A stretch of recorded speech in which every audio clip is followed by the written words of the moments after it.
Bokeh, B-O-B-O. Hello.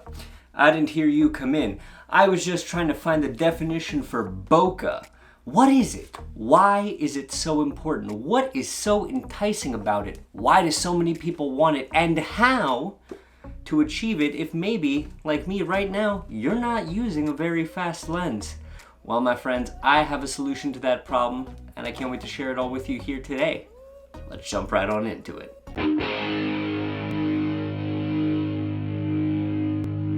What's going on, everybody? My name is Bokeh, and welcome back to another video. If this is your first time here, a couple things. Number one, I do cool videos like this each and every week, all about photo tutorials, video tutorials, filmmaking, and cool stuff like that. So if you're new here, hit that subscribe button down below because I post a new video each and every week. Number two, if you're returning here, if you are a viewer who's been here for a while, the setup's a little different. You'll notice, and that is for two reasons. Reason number one, I'm currently in the middle of a power outage, so my big studio light isn't working, and I have to use all of the natural light I can, so I'm sitting right next to the biggest window I have right now to get the most natural light. And number two, right now I don't have a very fast lens. Right now I'm shooting at about f3.5, f4, so I want to make sure that we still look good, right? But that f3.5, f3.4 will come back into the video later for shallow depth of field. Now, without further ado, bokeh. Why is it so great? Well, first things first, let's understand what it is. Now, for anybody who's been shooting photos, anybody who's been shooting videos for a long time, bokeh is the effect that you get when you have a very shallow depth of field, that blur in your photos, in your videos, that gives it that really creamy, cinematic look, and it is usually achieved when a lot of light is let in with a very fast lens. f1.8, f2.8 if you're really going down, f1.4, and that's all good and well, but most cameras, even most phones, will not be able to really achieve that shallow depth of field. Now, I know there's portrait mode if you're shooting on your phone, but not everybody has a phone with portrait mode, even though it's becoming more and more standard. Cool. So what do? If you have a photo with a not very fast lens and you want to make it a little more cinematic, blur out that background a little bit to give it a little more oomph. Well, I'm going to show you how. First thing we're going to want to do is jump into Photoshop. All right, so here we are in Photoshop, and for the purpose of this demonstration, I just went on outside and took a picture holding a can of Coca-Cola, right? But the thing you'll notice about this picture is it doesn't really have a lot of shallow depth of field, and today we're going to be going on and fixing that. So the first thing we're going to want to do if we want to add that bokeh, if we want to add that shallow depth of field, we're going to come over here, hit Command J, and duplicate our layer. Now that we have our top layer up here, layer copy, we're going to go over here, hit W on our keyboard, bring up object selection.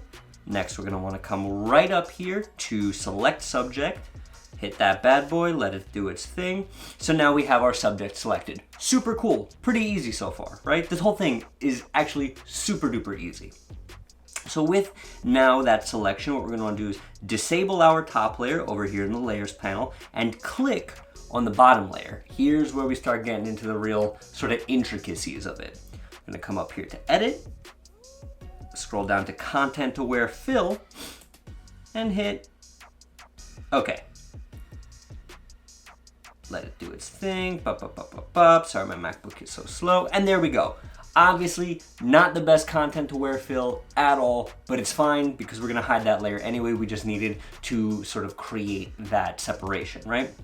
Next, we're gonna hit Shift, click both layers, right click, and convert both those bad boys into a smart object. Now we're gonna wanna keep the selection. This is something that is very tricky and a lot of people will find that they run into. Make sure you keep the selection selected, right? Next, what we're gonna do with that selection is click our top layer and hit this button right here to create a layer mask. And actually, we're almost done. We're gonna wanna click on the bottom layer again, head up to our filter gallery, blur gallery, tilt shift.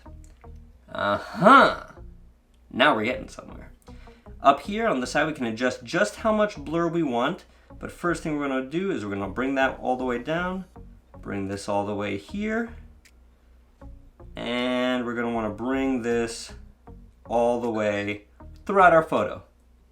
Hit OK, and suddenly you've added depth of field to your photo. Just that simple. Now this is gonna work for portraits, this is gonna work for product photography, this is gonna work for holding a can of your favorite soda, if you want. Here's the thing, not a cure-all replacement for a fast lens. Right tool for the right job. A fast lens, in most circumstances, is exactly what you're gonna want to achieve this effect. It'll look much more natural, and the thing with a fast lens is when you're using a fast lens compared to when you're doing this in post-production, is it'll distort the light. The thing with bokeh is it creates this really nice effect on lights. And if you Google this, you'll see exactly what I'm talking about. It turns the light into these really nice iridescent circles. They're really glowy and bright, and that's not what you'll achieve here. But this will get you pretty close. So you don't need a very expensive, very fast lens to achieve the bokeh, to give you that cinematic sort of look to your photos. Your kit lens is just fine. And a little word to the wise, the more you zoom into your kit lens, the more your subject is separated from the background. It can get you 75% of the way to that really nice looking bokeh that you want. But if you want to go one step further, you've got it right here in post-production. Super easy, super quick, and there you go. And that's it for this video, guys. Hopefully by next week we'll be back up and running in the old setup with my light, with my usual stuff. I really hope we are. Lighting's not too bad here, but I like my desk, I like having my monitor, what have you. Let me know down below, is this something you use? And is bokeh that important in your photos, or is it just overhyped? Whatever you think, let me know down below. And until next time, everyone, take care of yourselves. I look forward to talking to you again real soon.